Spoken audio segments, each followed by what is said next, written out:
Hello, friends. This is Dave Hurwitz, executive editor at ClassicsToday.com, here with the best recordings of Sibelius's Symphony No. 6, possibly his most enigmatic symphony, and certainly the most difficult one to bring off, I think, in performance.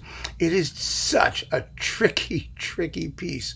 Although I think, to a certain extent, part of the problem is simply that people try to make it too complicated. In some ways, it's an extremely simple work. Sibelius himself said that it was supposed to represent a glass of cool water after the more heady brew being churned out by people like Richard Strauss and the late decadent German guys. But it really is an amazing symphony. Very short, very, I don't know how to describe it, elusive. Maybe that's the word. It's hard to tell what the emotional expression is behind it. It has a certain coolness about it, but at the same time, there's a raw intensity that very occasionally pops up to the surface. And when it does, it's really frightening, or it should be, in a good performance. And I have really limited the number of recordings that I've chosen as favorite versions here to talk to you about, because I mean, it's been done mediocrely so many times by so many people. And these 7 that I've chosen, I think, really have extraordinary things to say about the music. And that's why I picked them. And there are some interesting people who will not be included. We will talk about those too. But one of the things I want to talk to you about a little bit is the form of the piece and what it's going to sound like. Because I really want you to get a sense of all of the things that can happen in a performance, all of the little details that once you get to know the music, you sort of listen for and you really want to hear. There's so many extraordinary things about it. The orchestra actually is rather large for Sibelius. There's a harp, which he hadn't used since the first symphony. There's a bass clarinet, which he never used in a symphony except for here. It's not a tiny orchestra. Again, the brevity of the work, its concision, and its sort of laconic qualities are not, they're deceptive. They're just very deceptive. Now I'm going to play you a bit, 3 different performances. I have them here. Wait a minute. Let me get them out, because these are sort of my 3 favorite ones. So we'll be starting at the end a little bit, but I want you to hear, because they represent, I think, the real range of what you can do with this music and what it's going to sound like. And the first passage I want to play you is from what is kind of the quasi-recapitulation of the first movement. First movement is not in sonata form, first of all. In fact, the only movement that's in a reasonable facsimile of a standardized form is the third movement, the scherzo, which is just A, B, A, B. It's a sonata without development, if you want to call it that. But everything else is very organic and free-flowing. And that was one of the issues, I think, that Sibelius had with the work. The first 2 movements are notable for their incredibly unsatisfying endings. I mean, they really are, especially the first movement. The first movement keeps trying to find a way to stop, and it can't figure out what to do, and then finally it just gives up. And that's what happens. And I used to think that the endings of those first 2 movements reflected some sort of failing on Sibelius's part, some inability to figure out how to find a satisfying conclusion. But now I don't think so anymore, because I really think what he's trying to do is find a way to make the actual ending, that is the ending of the entire symphony, which recalls the opening of the entire symphony, somehow sound inevitable and truly final, especially because it's very quiet and very elegiac. So you don't expect it to end the way that it does. It just sort of drifts away in a cold mist. And for that to sound satisfying, I think you don't want to have wonderful, fulfilling, climactic endings to previous movements. And so we don't. The only sort of loud, snappy ending is, again, from that scherzo, the third movement, but it's such a short movement that nobody seriously takes that as the end of the symphony. So Sibelius may be a lot smarter than we think, or certainly than I thought. And as I've always said, it's never a good idea to underestimate a genius or to think that you're smarter than they are. So I'm giving them the benefit of the doubt now that those somewhat unsatisfying endings of the first two movements are intentional. But the cool thing about the first movement is that it proceeds in a single tempo. The whole movement, it's allegro molto moderato is the opening. And it's an allegro, it's molto moderato, but what it sounds like is a slow introduction leading to a quick main body of the movement. But that's not what it is. What's happening is that the initial thematic material is in the slower, seemingly slower tempo. It only seems slower because it's written in long notes. And the other part, the fast part, only seems fast because it's written in short notes. In reality, there is no change of speed whatsoever throughout the entire movement until you get to the very end. And it's amazing what happens. So what happens is you get this long, slow passage, and then you get the quick bit, and then what Sibelius does is combines them. So you have the two tempo areas, such as they are, played simultaneously in layers, and you hear one of them moving in its quick, seemingly quick tempo, and the other moving in its slower, broader tempo, exactly at the same time. And that serves as a kind of recapitulation by combining the two types of music. It's an extraordinary thing. And the moment when they get combined, that moment of combination is the one I want to play you leading up to the recapitulation, because there are so many details that you can point out in this music. There is the gorgeous writing for the harp, the way the harp is touched, and there is the amazing lower strings with the long breath melodies from the opening of the symphonies, with just a touch of bass clarinet timbre coloring the sound of the cellos. There are the held chords, the long held chords in the brass, in the trombones and the trumpets. There's the fast tempo, which is one of those string ostinatos that Sibelius does, one of those chugga chugga chugga chugga chugga chugga chugga chugga chugga chugga chugga chugga chugga chugga like that. And you have to hear it. It cannot be drowned out. In so many performances, people treat it as it's just an accompaniment. It's not just an accompaniment. It is the definition of movement for an entire tempo area in that first movement. And the lapidary nature of the music, the way that it sounds in layers, has to be always distinct. And so all of these details, then when the recapitulation comes along, you've got the harp coming up with glissandos and the clarinet going and sometimes you hear it and sometimes you don't, and the woodwinds on top, and it's the most extraordinarily transparent orchestration. And one of the reasons I think that this symphony has had such difficulty on records is that it can sound just so enormously different depending on who's playing it, depending on what they choose to emphasize, what details come forward. It's really amazing. I mean, some pieces sort of play themselves, and it doesn't matter what you do to them, or they all come out sounding more or less the same. You know, like Hindemith's concert music for strings and brass, not a big range of interpretation. This piece has just a vast range of interpretation, and because of the trick that Sibelius plays with the tempo areas in this first movement, even though, as I said, it's all one tempo, there are two basic approaches. You can emphasize the slow bit, or you can emphasize the fast bit. And so that when they combine, they can either combine with the sort of the slower sense of it, more prominent, or the quicker sense of it, more prominent. And it's really just fascinating to hear all of the different ways that this music can be played. It's a real living organism of a piece, never appearing the same way twice.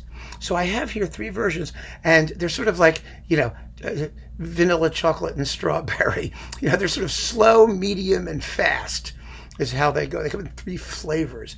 And these are my favorite versions in each of those flavors. And then we're going to go through the whole list, and we'll come back to these, at the end, because these are going to be my three favorite ones. So the first one for the slower version is Segerstone with the Helsinki Philharmonic. A gorgeous performance that is noteworthy for the unbelievable level of detail that he makes audible at all times. It's so beautifully done, with the string playing so perfectly touched in and emphasized. It's absolutely gorgeous. And so let me play that section that I'm talking about to you, and you'll hear exactly what I'm talking about. Just listen to all of the coloristic details. It's wonderful. Here you go.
Amazing music, just amazing music. It sounds like absolutely nothing else in the history of music, and it's so innocent and fresh. And you wouldn't think that this was composed in the 1920-ish or something like that. It's just like nothing else out there, absolutely nothing else. Then the next one I want to play you, which is a little quicker, but just about as detailed, and really quite remarkably fine. And it's a sleeper. It's one you wouldn't think would be as great as it is, but it is Petri Sakari with the Iceland Symphony Orchestra on Naxos. Really extraordinarily fine performance. A lot of younger conductors, and young Finnish conductors too, who are doing Sibelius are hopeless in the early symphonies, and the big romantic statements, but they're very, very good in Sibelius's more reticent, more neoclassical phases, in that kind of expression, and the kind of stuff that requires perhaps just a little more sheer technique and realizing different levels of color and texture. Perhaps because that's a more modernist way of writing. I don't know, but they do, and this is one of those performances. This is a wonderful, first-class performance of the Sixth Symphony, and here is that same passage.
Finally, on the quick side is an extraordinary performance with Nimi Yarvey and the Gothenburg Symphony Orchestra on bis. Now, he did 2 Sibelius cycles with them, and this is his the first one, the earlier one on bis. It is, I think, an exceptional performance. It's the one that really, really helped me to fall in love with this symphony, and it's very swift in the first movement, particularly very, very swift, but still molto moderato, because when you listen to the opening, it's those long, slow lines. And I like this performance for that reason, because you have this wonderful contrast between slow and fast. And the illusion of introduction and then allegro is all the greater for the fact that the tempo really kicks in when the quick stuff starts happening, or the quickly notated stuff starts happening. And the other thing about it is that at this tempo, those long lines all sort of knit together, and you get just this big arch of sound at the sacrifice of some detail, but you still hear those layers. You still hear that accompaniment, those string tremolos. You've got to hear them with the long melodic lines underneath. So here you go.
And I want to thank BIS, by the way, for permission to use these performances I will be doing and featuring hopefully quite a few BIS recordings in future, now that I hope we have resolved the issue of getting permission to use the music on some of these videos. So that was the first movement. And now I want to go to a passage in the finale. Now, the finale is another one of those movements. It is the cause of never-ending aggravation, because the tempo for the finale is allegro molto. Virtually nobody plays it at a real allegro molto. Very, very few do. And for that reason, one of the most famous Sibelians, one of the greatest Sibelians of all time, Paavo Berglund, is not in my list. He will not be, because he refused to take Sibelius at his word in the finale. He drags it out, I think, unconscionably.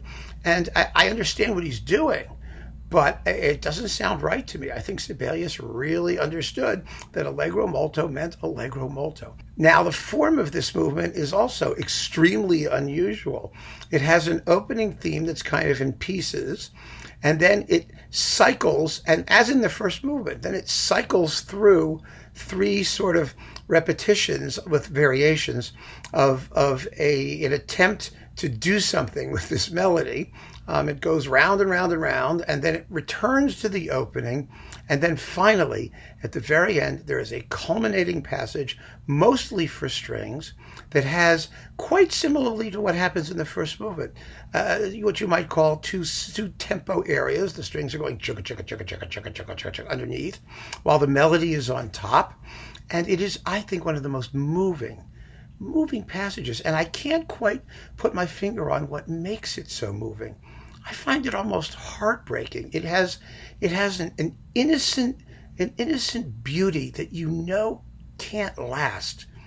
It's the musical expression of evanescence of that. It's just a distant vision of perfection that evaporates and then vanishes into the mist. And it's so It's so touching. It's so perfectly unsentimentally meaningful. I just, words can't describe it. But generally speaking, when you get to this passage at the end, Sibelius marks that allegro assai, which is really fast. Almost nobody has the guts to do it really fast. One conductor really does take Sibelius at his word. And that conductor, we'll get to him too, is Leonard Bernstein. And, surprisingly, people say, Bernstein, he's all over the place. It's not here. He's absolutely literal. And the results are fascinating. But I'm going to play you, again, Petri Sakari. This is the slower version of Allegro Assai, but very, very precisely played and beautifully, beautifully shaped in an arch that leads to the climax of that melody, which just ought to be heartbreaking. I don't know why it's heartbreaking. It's not unhappy. It's the kind of beauty that makes you want to cry. That's what it is. I can't describe it any other way. Let's listen to it instead.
And, by contrast, someone who really takes Sibelius at his word, who's not Bernstein, is again Nimi Yarvey. We're going to listen to this one. Segerstone is actually close to Sakari. They're similar in how they handle it.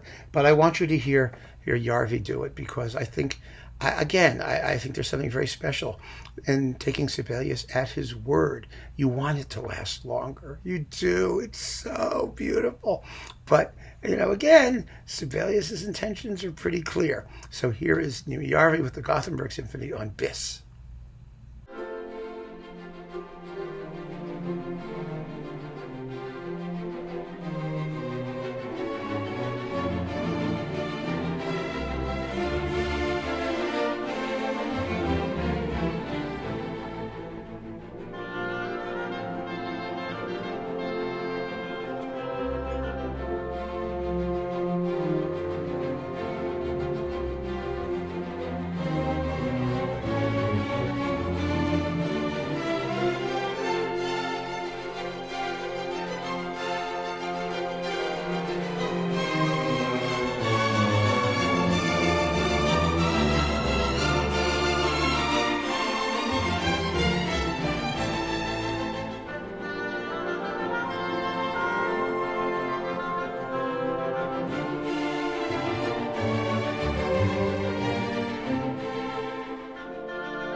God, it gives me a chill.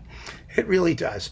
So this is just a way to give you a sample of the sort of range of interpretive options in the piece, but just to show you how different the thing can sound in the hands of different conductors. It's really a very, very special piece, a very, very special symphony.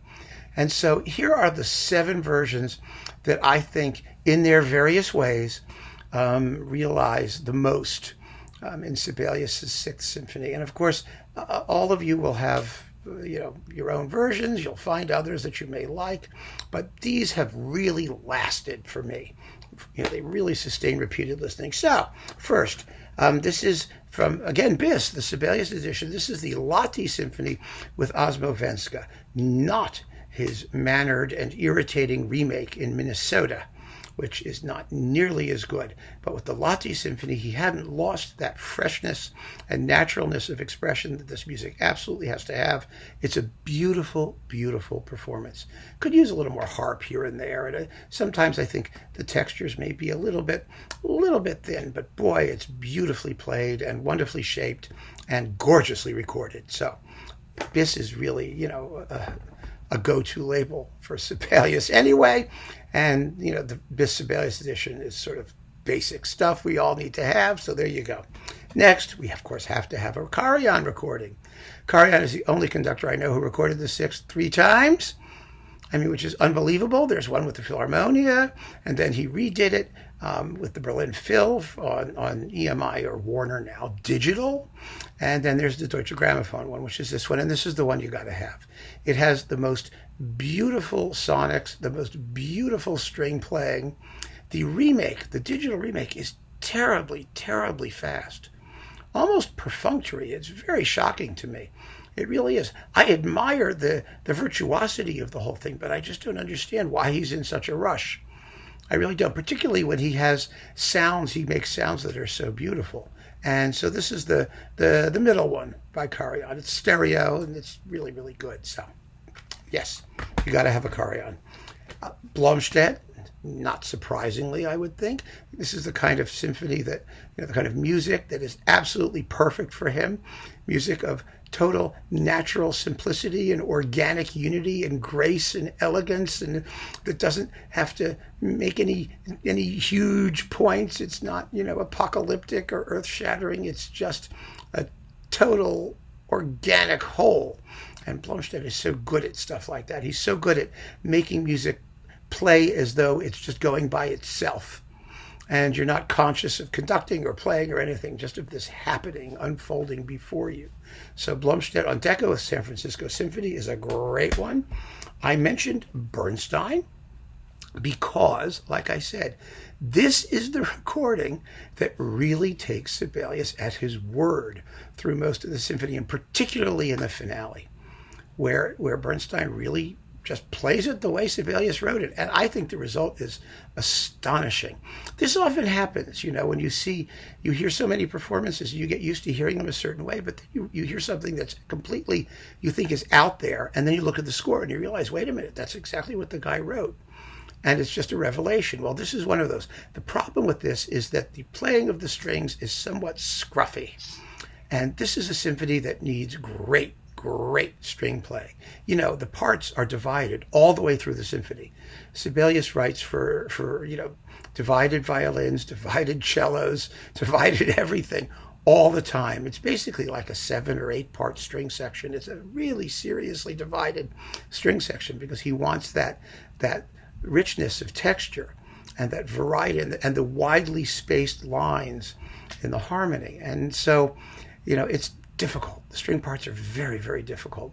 And at that moment, that quick moment, the New York Philharmonic is hanging on for dear life as Bernstein takes that allegro aside, very aside. He really lets him do it.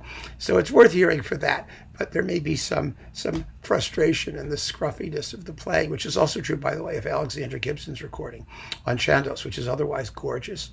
And I love it. But it just needs to have a little bit more tidiness, I think, a little bit more ease, and they shouldn't sound like they're like dying while they're trying to get through it. So there's that, and then we have, like I said, the last 3. We have Segerstone, Sakari, and Yarvey. Segerstone is the one to get before the measured tempos, but the unbelievable colors and detail that he reveals without ever sounding excessively slow. It really doesn't. Once you get used to the speed, when you hear these things like one after the other, you might think, oh God, it's so slow. But it's not when you hear it by itself. It makes perfect sense. It's all organic and everything relates to each other, so that's fine. And the Sleeper, wonderful, wonderful performance. It's available separately. You don't have to get the whole box because, as I said, this is better in the latter symphonies than it is in the earlier ones. But this is as good a sixth as anybody has ever done. However, if I had to pick one, it would be this one still. Yarvey with the Gothenburg Symphony Orchestra on bis. Simply gorgeous, fabulously well recorded, natural as can be, with a great Pelléas and Mélisande suite. Pelléas and Mélisande as the coupling, which seems to go very, very well with the symphony too. I don't know, they make a wonderful pairing. I think they're just playing this disc all the way through. It's just one of the great experiences in Sibeliusdom. And I still find this performance to be just uniquely compelling because of its complete, total, utter naturalness every single step of the way. So that's my pick, and I'm curious to hear yours. And I just hope that this has given you some insights into the range of interpretive options in this piece and why it's just such a special and amazing piece of music. So keep on listening, folks. Thank you so much for joining me. Take care.